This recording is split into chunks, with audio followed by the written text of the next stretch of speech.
know who's out here living the American dream, but I can tell you one person who isn't, and that's me. I have 4 kids, and I'm working 3 jobs, and I'm still struggling. I have my full-time job. I'm a 911 dispatcher. My other 2 jobs, a waitress. The American dream should not be this hard. I should not have to be working my life away, being away from my kids. You know, sometimes I have to pick. Am I going to pay my electric bill, or am I going to buy groceries? Because my kids need to eat. This is not the American dream. I'm so tired of struggling. You know, so many people are going to work. How are people affording life right now? How are people tackling this cost of living on the average American salary? I just watched a TikTok of a teacher who makes a teacher's salary. I don't know what state she's in, so I don't know how much she makes, but her 1-bedroom apartment is $2,000. And when she spends $2,000 on that 1-bedroom apartment, it doesn't even come with a washer and dryer. So she has to go pay an additional $2 every time she wants to use their washer and dryer. Okay, like, how does that leave her any extra money to spend? And then she said she had a $400 car payment, which some people were bashing her on that. But in today's economy with interest rates, that's really not that bad. And I'm sure she needs a dependable car. So you talk about teacher's salary, $2,000 in rent, $400 car payment. You got insurance, you got groceries, electricity. Like, I don't understand how people are affording life. Americans are so broke, and they desperately try to justify their brokenness.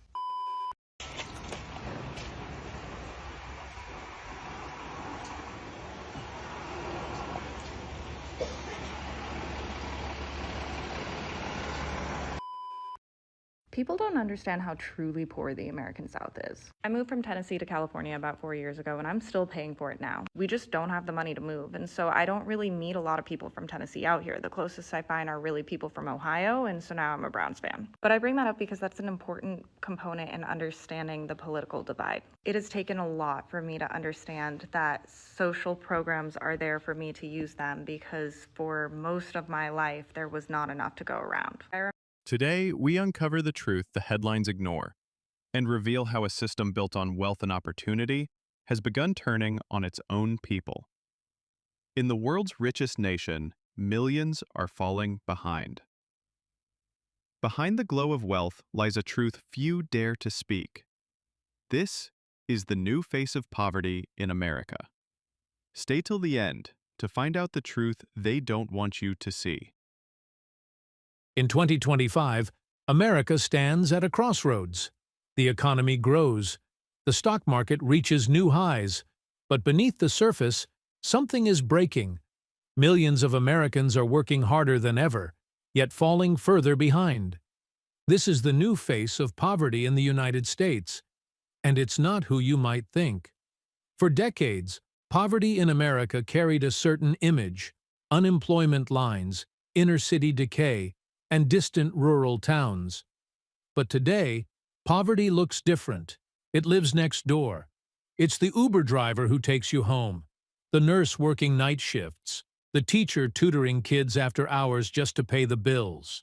The new poverty isn't defined by laziness or lack of work. It's defined by the failure of work to pay enough to live. In 2023, more than 36 million Americans lived below the federal poverty line, about 1 in 9 people. But the reality is far worse. When we account for housing, healthcare, and childcare costs, that number jumps to nearly 43 million. For millions of families, poverty isn't a condition. It's a treadmill. No matter how fast they run, they stay in the same place. Most poor Americans work. I don't know who's out here living the American dream, but I can tell you one person who isn't, and that's me. I have 4 kids, and I'm working 3 jobs, and I'm still struggling. I have my full-time job. I'm a 911 dispatcher. My other 2 jobs, a waitress. The American dream should not be this hard. I should not have to be working my life away, being away from my kids. You know, sometimes I have to pick. Am I going to pay my electric bill, or am I going to buy groceries? Because my kids need to eat. This is not the American dream. I'm so tired of struggling. You know, so many people are going to work, working multiple jobs just to pay for a house to sleep in, just to put their head down at night. This is not the American dream, not my American dream. That's why I started posting here on TikTok. So hopefully I can slow down some so I can spend time with my kids.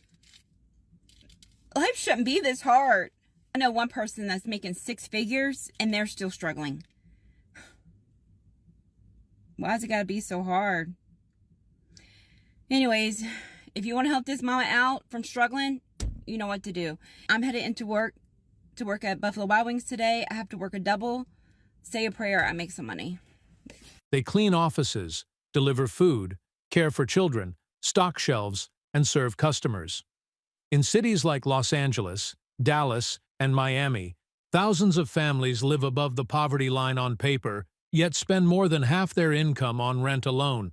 Their paychecks vanish before the month even begins. Over the past decade, the cost of living has outpaced wages in nearly every major city. Between 2010 and 2025, rent increased by more than 40% nationally. Healthcare costs rose by 65%. Childcare in some states now costs more than college tuition. Families spend more on simply staying alive and less on education, savings, or opportunity. In this economy, survival itself is an achievement. Poverty in America is not evenly spread. It's shaped by geography and policy.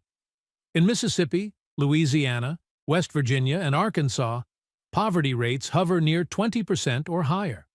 In California, it's hidden behind high rents and low wages. In cities like San Francisco or New York, even those earning $60,000 a year struggle to afford basic needs. Americans are so broke and they desperately try to justify their brokenness. I always get Americans tell me, but the people in Mexico, they only make $20 a day. You make $25 an hour and you're still broke. Sure, you drive the newest car, but the bank owns it. It's not yours. Let me see that title. You call yourself a homeowner, but your house is made out of drywall and paper, and you're going to be renting it for 30 years before you even own it. Sure, you went to college, and yeah, sure, you have a degree, but you're going to spend the rest of your life paying for it. Sure, you have the newest iPhone, you have name brand clothing, you have all the nice things, but your credit cards are maxed out. Most of Americans are one paycheck away from being homeless. The United States runs on credit. The United States runs on debt. Americans cannot function without credit. Instead of the United States of America, it should be called the United States of Minimum Payments. But according to Americans, we're the broke ones. But anyways, let me know what you guys think. Rural poverty looks different. Older homes, fewer jobs, declining towns. Urban poverty hides behind bright lights and luxury condos, where service workers live in their cars, commuting 2 hours to clean offices they'll never afford to work in. No region is spared. Only the scenery changes. For generations, America's strength came from its middle class.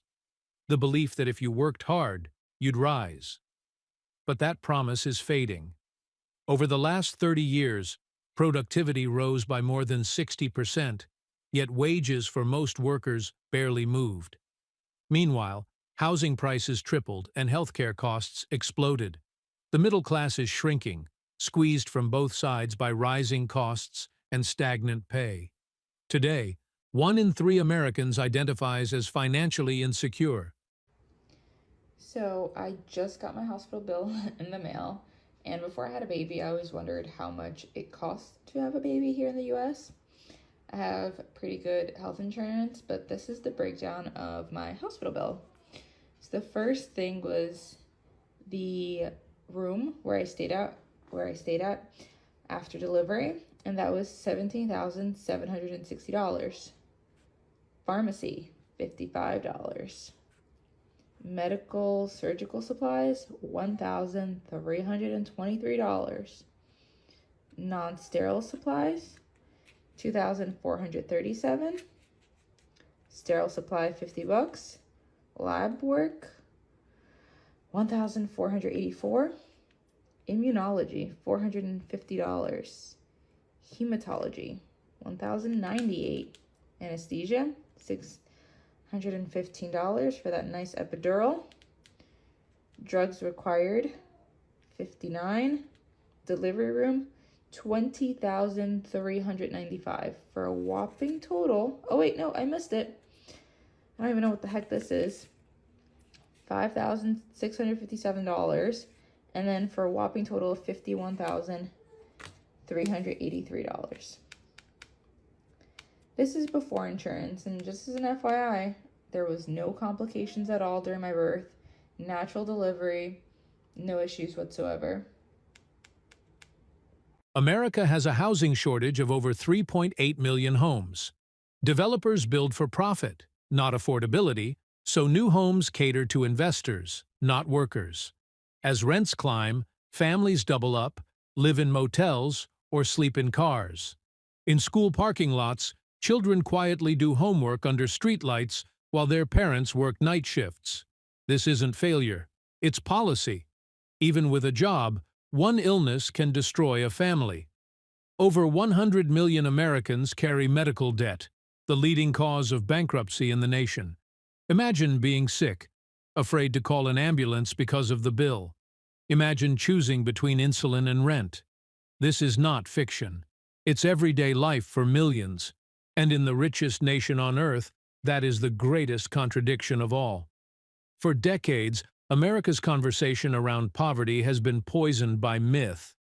We were told poverty comes from bad choices, that people just need to work harder. But the data tells another story. Don't get me wrong, I love being single and I love living alone. It's great, it's fantastic, but fuck, it's expensive. Ah! I just spent $600 on brakes on my car, just on the front part of the car, because I couldn't afford all four brakes and axles and rotors and whatever the fuck. And then now I just paid my car payment, which is $500, so I just blew $1,100 in like 3 hours, and it wasn't even like fun, you know? Fuck. Sorry, it's just so overwhelming. Like, you work and you work and you work and you work and you work and you work, and it's just to pay off like your basic necessities.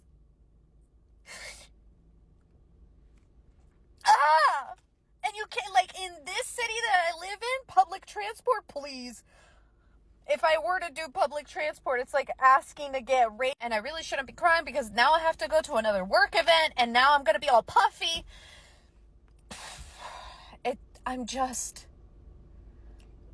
Living is so expensive. Just keeping yourself alive and floating is so expensive. And what I was saying before I was rudely interrupted is if I were to take public transport here, especially for my job requires a car. I have to have a bunch of shit that I have to lug with me for work. And I can't do that with public transport. I'm venting. Inflation sucks. Just living in America sucks. Living alone sucks. It's great, but it sucks. Because you have to front all the expenses by yourself. I need a husband just so that I can live. So we can split the bills. Most people in poverty already work, often more than one job. They don't lack work ethic. They lack power. Power over wages. Power over rent. Power over time. The system demands endless productivity, but gives little security in return. The poor are not failing the system. The system is failing the poor. Poverty doesn't just empty wallets, it empties hope. When you live paycheck to paycheck, every decision becomes a crisis. Can I afford this meal, this bill, this week? That constant stress wears people down. Mental health declines, families fracture, dreams shrink to survival. In a nation obsessed with growth, millions quietly battle exhaustion, not because they're weak, but because the game is rigged. American poverty is not a natural disaster. It's the result of deliberate design.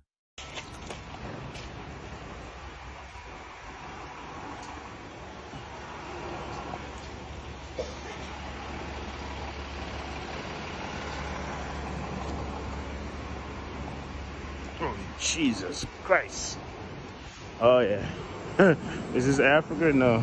It's America. American poverty is not a natural disaster. It's the result of deliberate design. When wages stagnate but profits rise, that's policy. When rent soars but housing aid stays frozen, that's policy. When child tax credits expire but corporate subsidies remain, that's policy. We made poverty. And that means we can unmake it. Solutions exist. Raise the federal minimum wage to a living wage. Expand affordable housing programs. Strengthen unions. Restore child tax credits. Guarantee healthcare access. Each of these alone won't solve it, but together they can restore the broken promise of opportunity. There's a saying, you're closer to being poor than to being rich. For millions of Americans, that's not a metaphor. It's math. The median household has less than $5,000 in savings. Half of Americans can't afford a $400 emergency. That's not laziness. That's life in a system that punishes insecurity. The line between survival and collapse is thinner than ever, and more people are crossing it each day. If you find this story important, make sure to subscribe. Your support helps us uncover the truths that others stay silent about.